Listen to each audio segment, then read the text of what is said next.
श्रेष्ठ समाज बने, ऐसी प्रेरणा उनके हृदय में निरंतर चलती रहती है। और कई सारी ऐसे समाज के नितांत सुंदर से विषयों पर मेरे साथ उनसे चर्चा भी होती रहती है। ऐसे आदरणीय ज्ञानचंद गुप्ता जी, और जिनका पुरुषार्थ, क्योंकि ईश्वर स्वयं तो नहीं आते लेकिन माध्यम बनाते और प्रेरणा देते। तो आज ये जो वाटिका है कितनी सुंदर तरीके से पुष्पित पल्लवित हो रही है। इस वाटिका के सुंदर से संचालक के रूप में यहाँ उपस्थित हैं श्रीमान शंकर सिंह छेत्री जी, और हमारे युवा साथी बहुत सुंदर तरीके से जो मंच का संचालन कर रहे हैं संचालक महोदय। समक्ष बैठे हुए सभी आदरणीय अपने राष्ट्रीय सभा बुजुर्गों, नौजवान साथियों, पूजा सत्कार के योग्य वंदनीय मातृशक्ति के प्यारे बच्चों, बहुत सुंदर कार्यक्रम अभी आपके बीच में चल रहा है। और आज कार्यक्रम में विलंब थोड़ा सा इसलिए हो रहा है कि ये बहुत अच्छी शुरुआत है। इस कोलागढ़ आर्य समाज में ये प्रगति के सूचक है कि बच्चों को एक सुंदर सी वैदिक ज्ञान प्रश्नोत्तरी के आधार पर यहाँ परीक्षा संचालित की जा रही है। बहुत कम आर्य समाज है, मैं देश भर में जाता हूँ, देश के बाहर दुनिया भर के लोगों से परिचित हूँ, लेकिन बहुत कम ऐसे अधिकारी हैं, कम ऐसे कार्यकर्ता हैं जो इतना प्रैक्टिकल काम कर रहे हैं जो आर्य समाज कोलागढ़ में हो रहा है। तो एक बार अपने लिए जोरदार तालियां आपको। बहुत कम समाज में देखे, इसलिए जब मैं इस समाज के अंदर आता हूँ बड़ी प्रसन्नता होती है मन में, और हृदय बड़ा गदगद होता है और लगता है कि नित्यानंद का कुछ कार्य होता है। चलिए थोड़ी सी चर्चा हम मिलकर के करेंगे। सभी बच्चे दक्षित होकर सुनेंगे। मैं बच्चों से सवाल पूछूंगा। जो बच्चे इस वीडियो को आप बोलेंगे नहीं, बातें नहीं करेगा, ध्यान पूर्वक आप दक्षित होकर के सुनेंगे। बंधुओं, अभी हम सब ने मिलकर के पवित्र कर्म श्रेष्ठ आजाद करवाने के बाद एक गंभीर समस्या है कि भाई आजाद तो हो गई, लेकिन इस नरकासुर ने उन 16,000 देवियों के अधिकतर परिवारों के लोगों को मारा। अब जब उन देवियों के परिवार के लोग मारे गए तो जाएगा, कुछ के जीवित थे, जिंदा थे, तो वो जीवित होने के बाद वो मिल गई और मिलने से उनके पास में चली गई अपने परिवार के लोगों के। लेकिन बहुत सारी देवियां ऐसी थी कि जिनके परिवार वाले नहीं थे, तो समस्या आई कृष्ण के सामने, इनको कहां ले जाया जाए। तो कृष्ण ने कहा देवियों घबराने की जरूरत नहीं है, जब तक ये तुम्हारा भाई, जब तक ये तुम्हारा दादा कृष्ण जिंदा है, तुम पर पास नहीं आ सकती। और 16,108 रानियों को संरक्षण दिया था योगीराज कृष्ण, और संरक्षण लेकर के पालन किया, पोषण किया, रक्षण किया। और ये पति शब्द जो है ये केवल वही नहीं होता, पति का अर्थ जिसके साथ शादी होती है। अरे संस्कृत को पढ़ा हमारे लोगों, एक शब्द के अनेक अर्थ होते हैं, प्रकरण के अनुसार लगाने पड़ते हैं। पालने की, पोषण की, रक्षण की पति जो पालन करता है, पोषण करता है, रक्षण करता है, वो क्या है लोग। अच्छा, सेनापति होता है क्या सारी सेना के साथ उसका विवाह हो जाए? सभापति होता है क्या सारी सभा के साथ उसका विवाह हो जाए? जरा विचार करके देखना, सभा का पति होता है, सेना का पति चाहिए। आगे कहते हैं मंत्रहीनम, यदि मंत्र के हीन होने से अर्थात अशुद्ध उच्चारण के साथ नृत्य करोगे तो वो भी किस कोटि का आएगा? मंत्र ठीक होने चाहिए। कई लोग ऐसे मंत्र, आज देखा है आप लोगों ने, बहुत सारे लोग, आर्य समाज को छोड़ दो, थोड़ा बहुत शांति कुंज वाले लोग हैं जो ठीक तरीके से कर रहे हैं, लेकिन बाकी जगह तो जाकर के देखोगे तो मंत्र के नाम पर बिल्कुल अशुद्ध उच्चारण, बिल्कुल अशुद्ध उच्चारण। और कुछ तो पाखंडी ऐसे हैं कि हीन क्लीन चामुंडाई नीचे इसी को मंत्र करें। दिस इज नॉट मंत्र। और याद रखिए, मैं एक बहुत बड़ी बात बता करके जाना चाहता हूं आपसे कि मंत्र केवल वेद में है। बोलो बच्चों, मंत्र कहां है? केवल वेद में है। वेद से यंत्र जितने भी है, सूत्र हो सकते हैं, श्लोक हो सकते हैं, पर मंत्र बोलो। पर आज मैं आर्य समाजों में भी देख रहा हूं, बहुत बड़े बड़े विद्वानों के पत्रक में नाम भी छपे हैं और पीछे बोर्ड लगा हुआ है वेद कथा,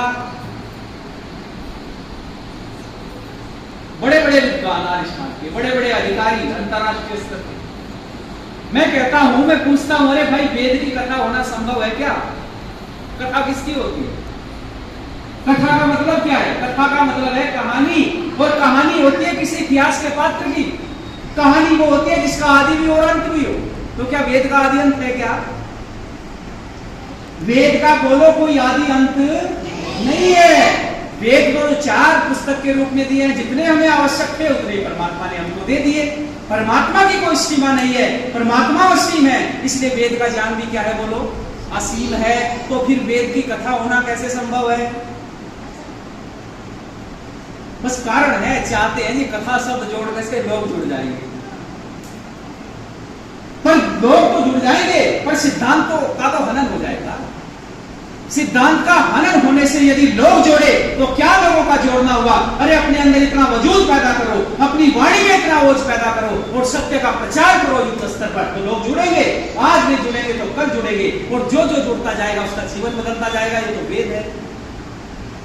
ईश्वर के साथ में, वेद के साथ में, आर्य समाज के साथ में, इतिहास में उदाहरण उठा करके देखो आप, और आज देश में भी उदाहरण उठा करके देखो। जिन जिन घरों में आर्य समाज आ गया उन घरों का कल्याण हो गया।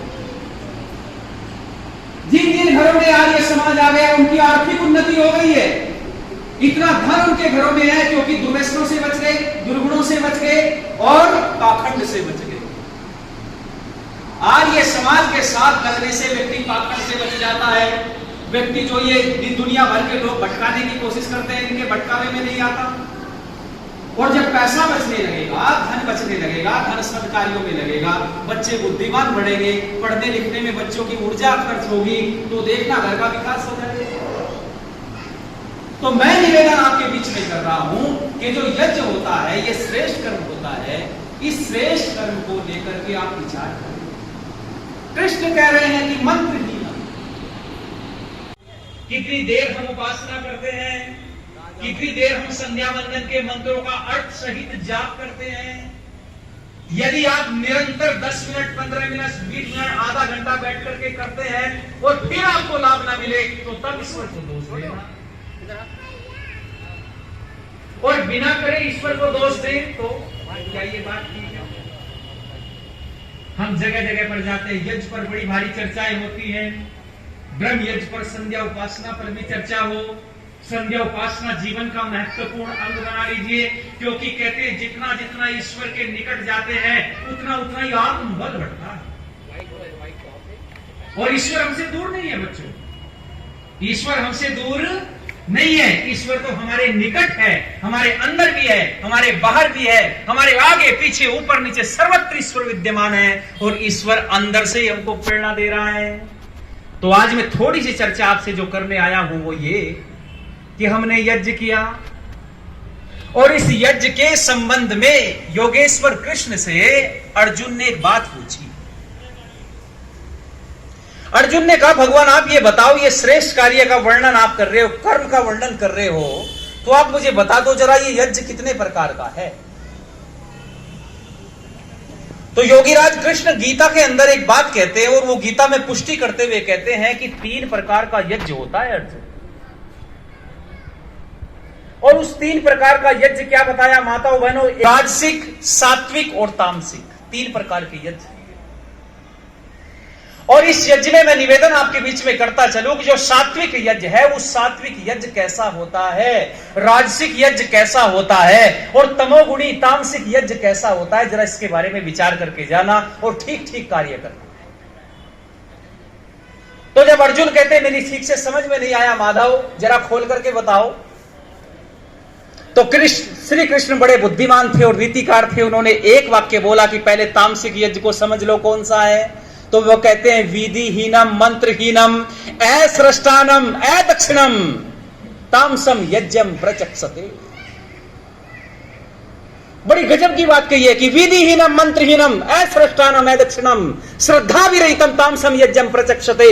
के अर्जुन ध्यान से सुनो, जो यज्ञ विधिहीन होता है वो क्या होता है बोलो, किस कोटि में आता है?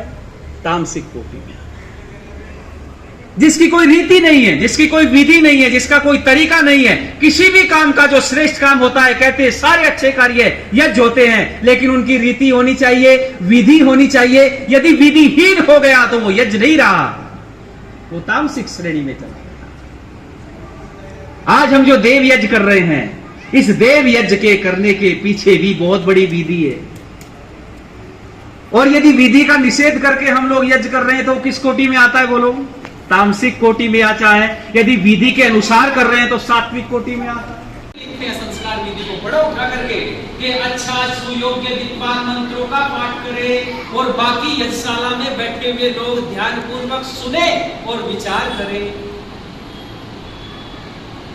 लेकिन आज आपने देखा, जो पाठ करने वाला है वो तो कर ही रहा है, उल्टा सीधा बोलते जा रहे हैं। देखो, अभ्यास करिए, अपने घर पर बैठकर करिए, गुरुकुल में करिए, पाठशाला में करिए, विद्वान को बुला करके शुद्धिकरण करिए। लेकिन यदि अशुद्ध बोल रहे हैं तो उसका लाभ नहीं होने वाला। मेरा कहने का मतलब ये, अभ्यास जरूर, मैं अभ्यास करने से नहीं रोक। आप मंत्रों का अभ्यास करें, अपने घर विद्वानों को बुला करके शुद्धिकरण करवाओ, मंत्रों को सीखो, संस्कृत को पढ़ो। लेकिन जब सामूहिक रूप से उच्चारण करो तो कैसा होना चाहिए बोलो? शुद्ध। यदि मंत्र शुद्ध तरीके से बोले जाएंगे तो उसका लाभ मिलेगा और सतोगुण की कोटि में आएगा। और कहते हैं आगे, मंत्रहीनम असृष्टानम। देखो कितनी गजब की बात कहते हैं कृष्ण।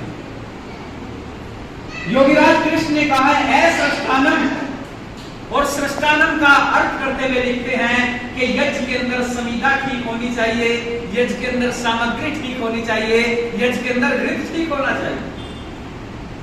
और महर्षि दयानंद ने भी लिखा है इस बात को, यज्ञ में पुष्टिकारक पदार्थ होवे, सुगंधित होवे, बलवर्धक होवे, ये सारे पदार्थ सामग्री में डाल करके तब क्या करें बोलो? अच्छा, आपने पढ़ा होगा ऋषिवर दयानंद को भी और ऋषियों को भी। मैं पूछना चाहता हूं आपसे, यज्ञ में कैसी संविधाएं प्रयोग होती हैं?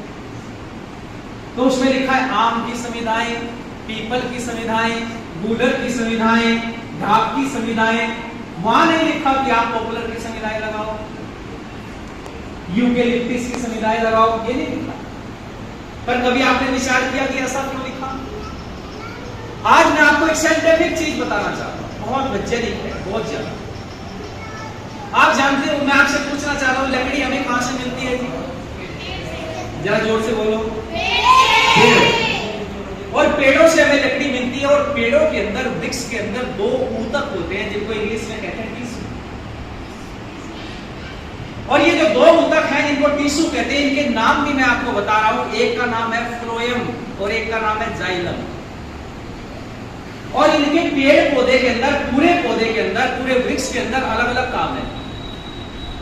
अब जाइलम का काम क्या है कि पूरे वृक्ष को पानी देना। पानी कहां है जी? इस पृथ्वी में। कहां पर है पानी? पृथ्वी में। और जड़ में पानी है तो जड़ से पानी को पत्ती तक पहुंचाने का काम कौन करता है? जाइलम। अच्छा, मैं आपसे पूछना चाहता हूं, पौधे में भोजन कहां बनता है? शाबाश बताओ बेटा। बच्चा कह रहा है पौधे में भोजन बनता है लीफ में। लीफ अर्थात जहां क्लोरोफिल है, क्लोरोफिल जहां हरा भाग है, ग्रीन कलर है, और ग्रीन कलर है ऊपर पत्ती में। तो पौधे ने जो रसोई घर अपना बनाया है, कहां पर बनाया? पत्तियों में। और रसोई घर में भोजन बन रहा है पत्तियों में। अब ये रसोई घर से निकल करके भोजन जड़ में नहीं आना चाहिए। तो रसोई घर से भोजन को जड़ तक ले जाने का काम कौन करता है? वेटर का काम करता है फ्लोएम। कौन करता है? फ्लोएम। तो यानी पूरे पौधे में भोजन को पहुंचाने का काम करता है फ्लोएम, और जल को ऊपर से नीचे तक पहुंचाने का काम करता है जाइलम।